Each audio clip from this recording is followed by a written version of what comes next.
नमस्कार दोस्तों, मैं Kailash Chandra बेहरवा arts गीतान polytechnic college Jaipur से आपका आज के वीडियो लेक्चर में स्वागत है। आज जो अपने सब्जेक्ट पढ़ेंगे वो RSC ME 301 होगा और उसके होंगे मल्टी चॉइस क्वेश्चंस।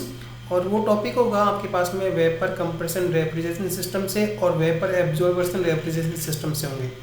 ठीक है, देखते हैं आगे। मल्टी चॉइस क्वेश्चन ME 301 में आपके जो भी स्कूल करने जा रहे हैं। तो फर्स्ट क्वेश्चन देखिए आपके पास में है कि in a vapour compression cycle the condition of refrigerant is very wait.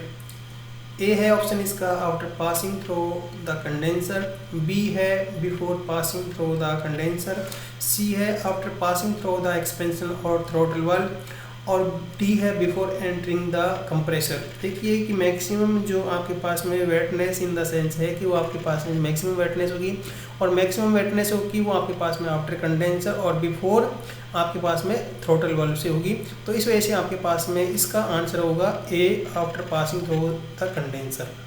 ठीक है, इसका आंसर ये होगा।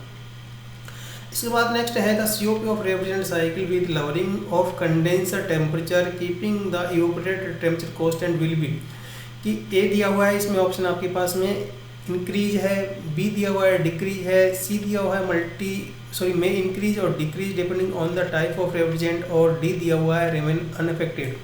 सो जब आपके पास में लोअर टेम्परेचर रेंज लोअर ही होती है, चाहे आपके पास में कंडेंसर टेम्परेचर डिक्रीज करते हैं चाहे ऑपरेटर टेम्परेचर इंक्रीज करते हैं, हमेशा COP इंक्रीज होता है।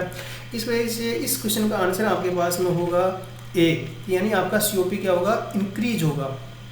क्वेश्चन नंबर थर्ड है in mechanical refrigeration system refrigerant has the maximum temperature. A है इन इवेपोरेटर, बी है बिफोर एक्सपेंशन वाल्व, सी दिया हुआ है between compressor and condenser, and D दिया हुआ है between condenser and evaporator.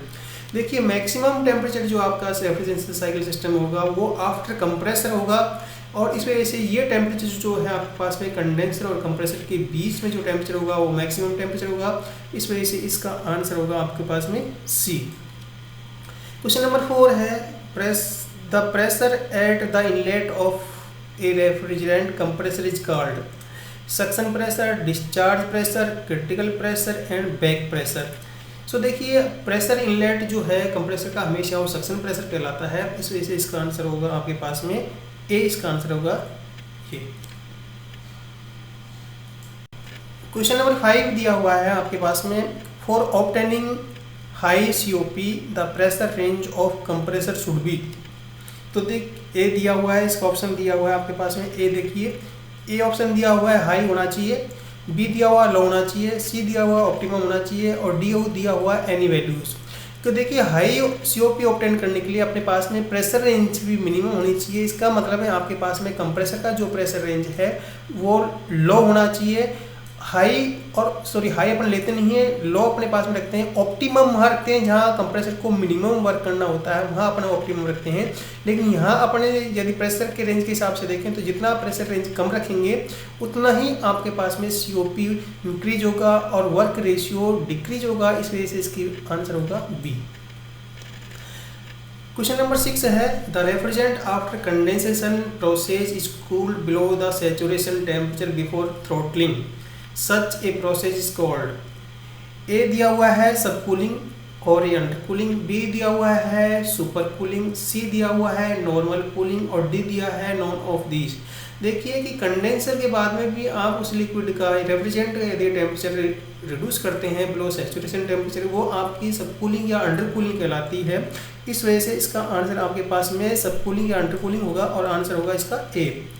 Question number 7 है one of the purpose of sub cooling the liquid refrigerant is to. A दिया हुआ है रिड्यूस कंप्रेशन वर्क, बी दिया हुआ है इंक्रीज कंप्रेशन वर्क, सी दिया हुआ है इंक्रीज कूलिंग इफेक्ट, डी दिया हुआ है डिक्रीज कूलिंग इफेक्ट। हमेशा जो पर्पज सब कूलिंग का होता है वो हमेशा आपका इंक्रीज कूलिंग इफेक्ट को इंक्रीज करता है। उसका कंप्रेशन वर्क से कोई लेना देना नहीं होता है, ना ही वो रिड्यूस होता है ना ही वो इंक्रीज होता है। कंप्रेसर वर्क का कोई इंडिपेंडेंट होता है सब कूलिंग से सिर्फ इंक्रीज होती है आपके पास में कूलिंग इफेक्ट, जिसको रेफ्रिजरेंट इफेक्ट भी बोलते हैं। तो इस वजह से इसका आंसर होगा आपका सी। क्वेश्चन नंबर 8 है in a domestic refrigerator a capillary tube controls the flow of refrigerant from the.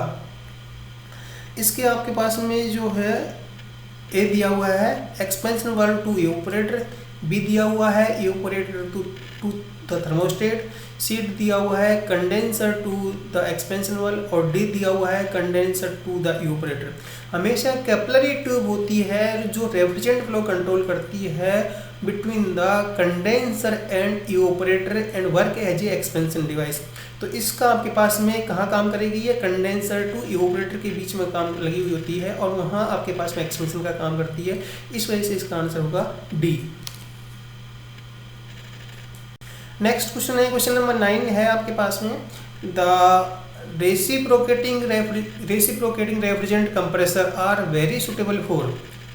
ए दिया हुआ है small displacement and low condensing pressure, B दिया हुआ है large displacement and high condensing pressure, C दिया हुआ है small displacement and high condensing pressure and D दिया हुआ है large displacement and low condensing pressure. देखिए रेसिप्रोकेटिंग कंप्रेसर हमेशा वहाँ काम में लाते हैं जहाँ आपके पास में स्मॉल डिस्प्लेसमेंट होता है और आपके पास में जो प्रेशर रेंज होती है या प्रेशर होता है वो हाई प्रेशर होता है। इसका मतलब आपके पास में हाई जहाँ कंडेंसिंग प्रेशर है वहाँ अपन यूज करते हैं, और जहाँ स्मॉल डिस्प्लेसमेंट होता है यानी स्पेसिफिक वॉल्यूम आपके पास में जो एंटर कर रही है एयर उसका स्मॉलेस्ट होना चाहिए। सो ऐसी कंडीशन में आपके पास में the small displacement and high condensing pressure, ये इसका आंसर होगा। इसका मतलब इसका आंसर है सी। क्वेश्चन नंबर 10 है, most of the domestic refrigerator work on the following refrigeration system. A दिया हुआ है, इसका आपको देखिए वेपर कंप्रेशन सिस्टम दिया हुआ है, दूसरा बी दिया हुआ है वेपर एब्जॉर्प्शन सिस्टम दिया हुआ है, सी दिया हुआ कार्नोट साइकिल दिया हुआ है और डी दिया हुआ है इलेक्ट्रोलिक्स रेफ्रिजरेटर सिस्टम। आपके पास में मोस्टली जो आपके पास में डोमेस्टिक रेफ्रिजरेटर होते हैं वो वेपर कंप्रेशन रेफ्रिजरेशन सिस्टम के बेस पे काम करते हैं और इस वजह से इसका आंसर होगा आपका ए, इसका आंसर है। नेक्स्ट क्वेश्चन है, super heating is in a refrigeration cycle.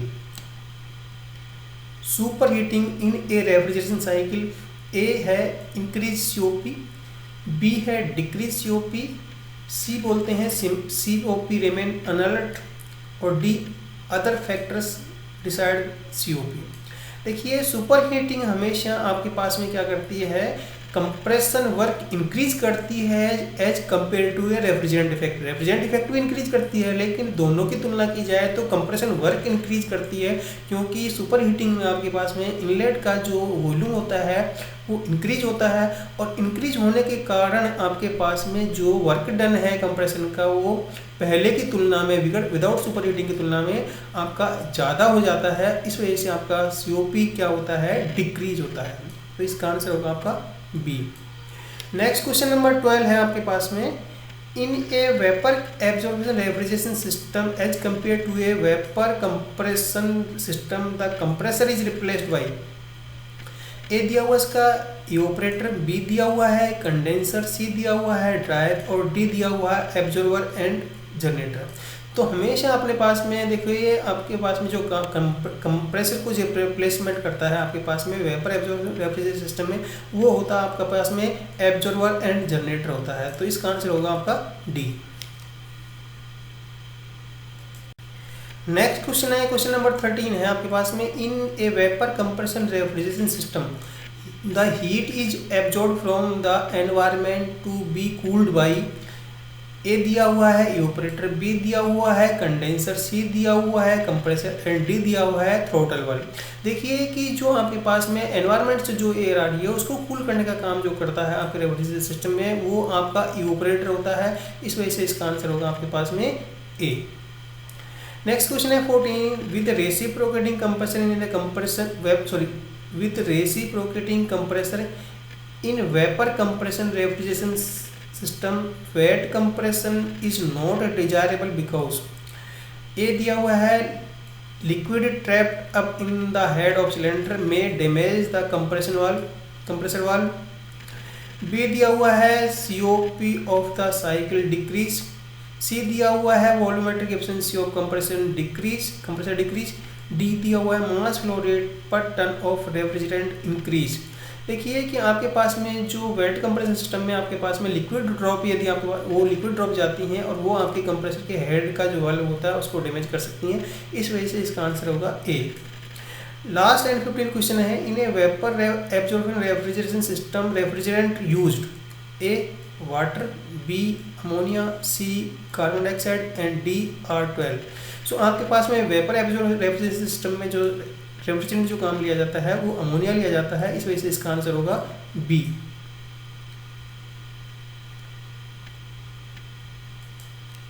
धन्यवाद।